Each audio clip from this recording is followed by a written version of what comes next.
Para você que acompanha a programação da TV Assisite, tanto pelo site como pelas redes sociais, hoje nós estamos aqui na Secretaria Municipal da Saúde, na sede do Conselho Tutelar, para conversar com o presidente do Conselho Tutelar de Assis, Sérgio Vieira, que vai falar um pouco para a gente sobre as estatísticas de atendimento de 2018 do Conselho Tutelar. Tudo bem, Sérgio? Tudo bem, eu agradeço a equipe do Assisite em estar aqui na sede do Conselho Tutelar, para que as pessoas, a população de Assis e de toda a região, possam tomar conhecimento do nosso trabalho, quais são as principais atividades que nós desenvolvemos no dia a dia.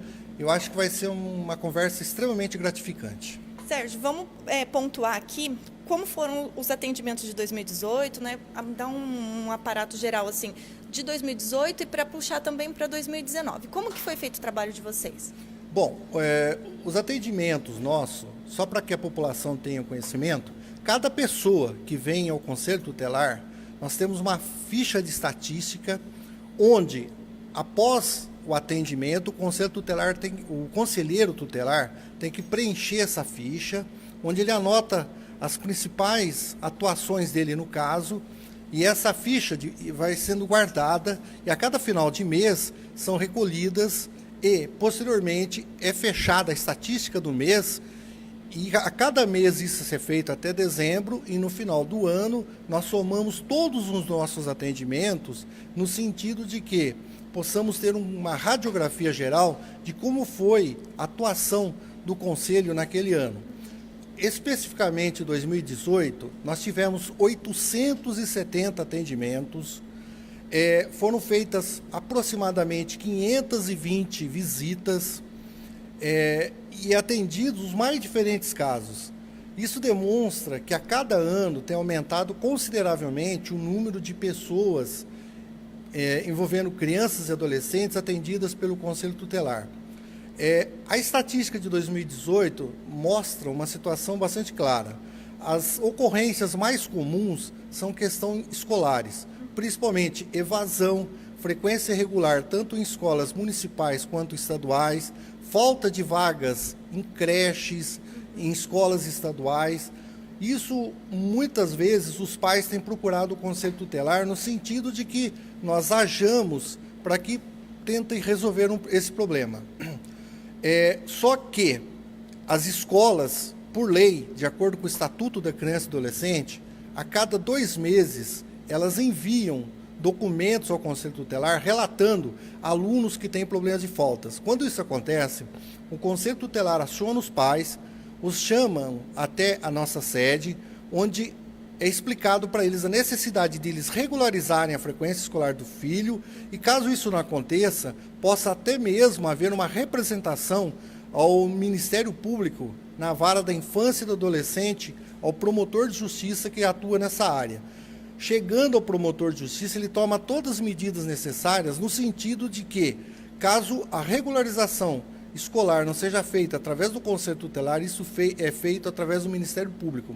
E se mesmo assim o pai e a mãe não fazem essa regularização, há o risco de ele entrar com uma ação junto ao judiciário solicitando medidas do juiz da vara da infância e adolescência contra esses pais que não atuam corretamente no sentido de fazer com que o filho frequente a escola. Infelizmente, nós temos inúmeros problemas com pais que não fazem com que os filhos frequentem regularmente a escola, ou mesmo não se esforça no sentido de que ele tem um comportamento adequado em sala de aula, não respeita os professores, a equipe gestora da escola. Tem casos em que tem pais que já estiveram no Conselho Tutelar 5, 6, 7 vezes. Quando nós visualizamos que não há solução para o caso, automaticamente nós fazemos a representação ao Ministério Público. Mas não é só isso. Nós temos um crescimento acentuado de drogadição. Eu ia até puxar isso, um gancho nisso, né? Porque você falou do parâmetro educacional, né? A evasão escolar e tal. E aí o adolescente, o jovem ou a criança acaba ficando vulnerável, né? Então aí acaba tendo ocorrências também de violência, de uso de drogas. Até a gente estava comentando antes sobre as festas também. Como que o Conselho vê isso, né? É aquela velha questão, quando o filho não está em sala de aula, não está na escola, ele está na rua. Quando isso acontece, a possibilidade dele se envolver com a criminalidade, com a drogadição é muito grande. o número de adolescentes envolvidos com a drogadição tem crescido assustadoramente em Assis.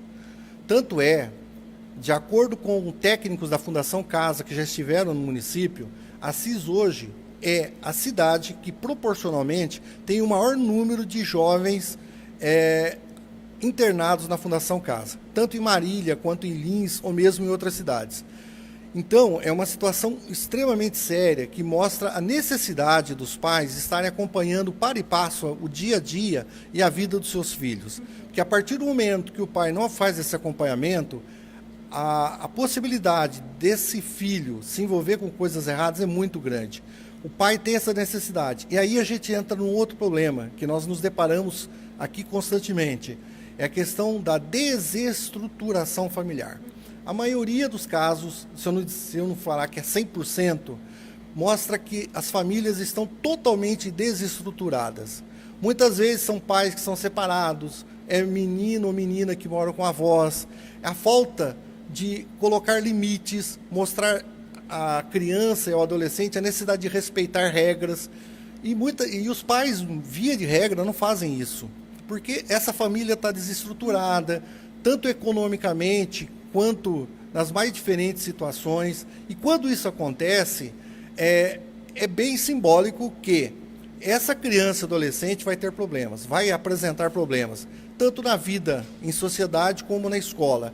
E o Conselho tenta acionar a rede de proteção à criança e adolescente que existe no município, no sentido de oferecer proteção a essa família. Muitas vezes nós obtivemos sucesso, mas muitas vezes nós não conseguimos sucesso. E quando nós observamos que a criança ou adolescente está sob risco, temos que tomar uma medida emergencial, uma medida derradeira, que abrigar, acolher essa criança ou esse adolescente na casa de acolhimento que existe em Assis. Essa criança fica sob a proteção do Estado, ela recebe todo o atendimento necessário pelas técnicas que atuam nessa casa de acolhimento, e aí essas técnicas iniciam um trabalho com a família no sentido de tentar procurar devolver posteriormente essa criança para a família. Tanto as técnicas da Prefeitura Municipal, quanto da Rede de Proteção à Criança e Adolescente, quanto as técnicas do setor do Fórum, que atua nessa área. Sérgio, existem muitos casos que seriam de competência da vara da família que acabam caindo para o Conselho Tutelar resolver? Inúmeros casos. Infelizmente, o Conselho Tutelar é acionado constantemente por casais que se separam e que usam o órgão no sentido de atingir ou o marido ou a mulher, a ex-esposa, em função de problemas corriqueiros. E aí o Conselho Tutelar se depara com situações que não tem como resolver. São intrigas familiares que você não consegue resolver. Só que eles usam o órgão para atingir a outra parte. E você fica numa situação em que você fica no meio de uma guerra, você não sabe qual dos lados tem razão. Infelizmente, eles colocam os filhos como anteparo para atingir um ou outro. E isso é extremamente prejudicial, tanto para a criança quanto para o adolescente. A possibilidade de ter problemas seríssimos de comportamentos lá na frente é muito real. Eu acho que quando um casal se separa, não há mais condições de ficarem juntos, a primeira coisa que eles têm que fazer é um acordo no sentido de proteger os filhos. E, lamentavelmente, acontece tudo o contrário, ou seja, eles colocam os filhos no meio dessa guerra para atingir um ou outro, e aí a coitada da criança ou do adolescente fica sem saber, ele fica no meio desse entreveiro, dessa briga sem fim, e o maior prejudicado é ele. Lamentavelmente, os pais não têm essa noção, e na hora da briga, da separação, eles não levam em conta isso. Então, nós tratamos sobre o fator da educação, né, a evasão escolar, a desestruturação familiar, a drogadição. E como que é a intervenção, por exemplo, do Conselho Tutelar nos casos que a gente acabou de dizer, por exemplo, das festas que andam ocorrendo, que a gente sabe que é frequente na nossa cidade, na nossa região. Como que o Conselho intervém e qual é a saída para esse tipo de festa em que o jovem está exposto a todo tipo de situação de risco em que os pais não estão sabendo e acaba tendo que o Conselho entrar em ação? Como que é feita essa ação? Esse é um problema seríssimo. A estatística de 2018 demonstra que houve um crescimento acentuado de adolescentes envolvidos com o problema do alcoolismo. Inúmeros casos em que o Conselho Tutelar foi acionado para atender adolescentes em situação já de coma alcoólica na UPA. Antes era no pronto-socorro do Hospital Regional, agora é na UPA. Nós somos chamados porque esses adolescentes são deixados pelos colegas lá, e como não tem nenhum familiar presente, o Conselho Tutelar tem que fazer esse acompanhamento no atendimento médico desse adolescente. O que acontece muitas vezes é que essas festas em chácaras, ou mesmo em casas da cidade, são marcadas através do Facebook ou das mídias sociais. E ninguém fica sabendo. Quando você fica sabendo, a festa já está acontecendo. Quando existem denúncias, o Conselho Tutelar vai até o lugar. Se observar a presença de adolescentes de forma irregular, automaticamente nós apanhamos esses adolescentes, entregamos aos pais na residência sob termo de responsabilidade e entramos com representações no Ministério Público contra os organizadores dessa festa. Só para a população ter noção, nós temos inúmeros casos onde organizadores foram punidos através de denúncias feitas pelo Conselho Tutelar ao Ministério Público.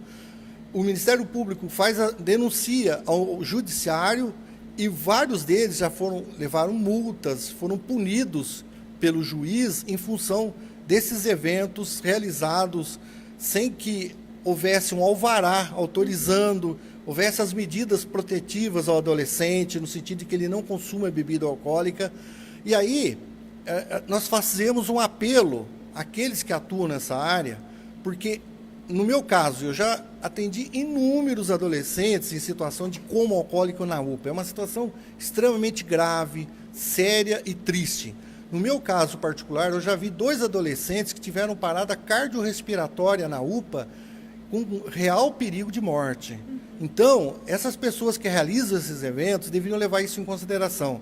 Duvido que eles queriam que alguém fizesse isso com seus filhos, porque se fosse com seus filhos, eu tenho certeza que eles esperneariam e tomariam medidas contra aqueles que agissem dessa forma. Por isso, todos aqueles que fizerem eventos dessa natureza, tomem cuidado, porque se o Conselho Tutelar surpreender e apanhar, nós vamos entrar com representações judiciais, não digo representações judiciais, nós entraremos com representações junto ao Ministério Público para que o promotor de justiça tome as medidas necessárias em relação a esses organizadores. E como que as denúncias podem ser feitas? Via plantão? Como que acontece? Pode ser feita na sede do Conselho Tutelar durante o dia, através do telefone 3321-5120, ou mesmo pessoalmente, a um dos conselheiros que aqui atuam, ou mesmo nos plantões noturnos, porque o Conselho Tutelar funciona 24 horas por dia, nos finais de semana, durante a noite, feriados e assim por diante, através do telefone 99794-1677. Pode entrar em contato através desses 2 telefones na nossa sede, 3321-5120, ou através do plantão, a partir das 18 horas, 99794-1677, fazer essas denúncias. A partir do momento que nós tivermos essas denúncias em mãos, nós tomaremos as medidas cabíveis. Sérgio, sabemos que é árduo, né, o trabalho, mas também quando se tem um resultado, o sentimento deve ser assim de muita gratidão, né? Como é que é isso para você quando você consegue ver que recuperou, ajudou uma família a recuperar um jovem? Olha, aqui nós temos um slogan do Schindler.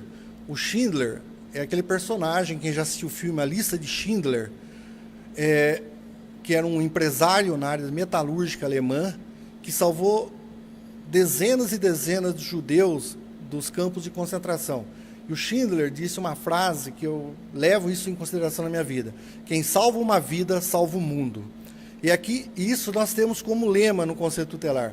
Nós fazemos eu e meus colegas, o Marcos, a Thalita, a Regina e a Magda, fazemos todos os esforços necessários para salvar a vida, tentar encaminhar a criança, o adolescente, ou mesmo seus familiares, em caminhos corretos. Porque a partir do momento que isso acontece, com certeza nós estamos salvando vidas. Infelizmente, nós perdemos várias delas. Por mais esforços que nós façamos, muitos entram em descaminhos e acabam se envolvendo com a criminalidade, com o mundo das drogas. É triste, é lamentável. Nós já observamos no Conselho Tutelar muitos jovens que já morreram, muitos que foram para a Fundação Casa, muitos que se envolveram com coisas erradas estão presos, mesmo após completar a maioridade penal. Então, o que fica de sugestão? As famílias cuidem de seus filhos, porque o filho é a coisa mais rica, a coisa mais sagrada que o pai e a mãe têm. Então, se você não cuidar do seu filho, ninguém vai cuidar. Nós vivemos numa sociedade extremamente competitiva, é uma selva, pior que a selva dos animais, e se você deixar seu filho solto nessa selva terrível, com certeza você vai perdê-los. Por isso, a necessidade dos pais fazendo um acompanhamento constante dos seus filhos no dia a dia. Veja os seus cadernos escolares, liga na escola para ver se ele está indo, né, nas aulas corretamente. Vá na escola, converse com a diretora se ele está tendo um comportamento adequado em sala de aula, se ele não está se envolvendo com pessoas erradas. Porque a partir do momento que você tem todo esse conhecimento, você tem como acompanhar e tomar as medidas adequadas em relação ao seu filho.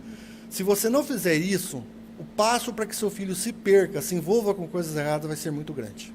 Sérgio, nós agradecemos então a sua contribuição e participação aqui na TV SCIT. Eu que agradeço a possibilidade, essa abertura que vocês nos deram. Nós estamos sempre à disposição. Um texto com a cópia da estatística anual e a estatística mensal estão sendo distribuídas às autoridades do município, à Secretaria Municipal de Educação, à Secretaria Municipal de Assistência Social, ao prefeito municipal, ao presidente da Câmara, ao promotor de justiça da Vara da Infância e Adolescência, ao juiz da Vara da Infância e da Adolescência, a presidente do Conselho Municipal da Criança e Adolescente e outras autoridades, para que eles tenham conhecimento. Através dessa estatística, eles vão ter uma radiografia geral de onde acontecem as principais ocorrências, em quais bairros acontecem essas ocorrências e quais são as principais ocorrências registradas durante 2018 pelo Conselho Tutelar. Se o poder público e aqueles que atuam na área de proteção à criança e adolescência quiserem implantar políticas públicas em prol deles, com certeza nós vamos ter uma cidade diferente. Mas para isso é preciso ter coragem, é preciso ter atitude no sentido de enfrentar o problema. Você tem que começar a enfrentar esse problema a partir de agora para ter resultados a médio e longo prazo. Se você não der o primeiro passo, você não vai iniciar numa grande caminhada. A TV SCIT conversou com Sérgio Vieira, presidente do Conselho Tutelar de Assis, aqui na Secretaria Municipal da Saúde. Se você não pegou essa entrevista do começo e quiser assistir ela depois, acesse o nosso site, portal SCIT, e acompanhe ela na íntegra.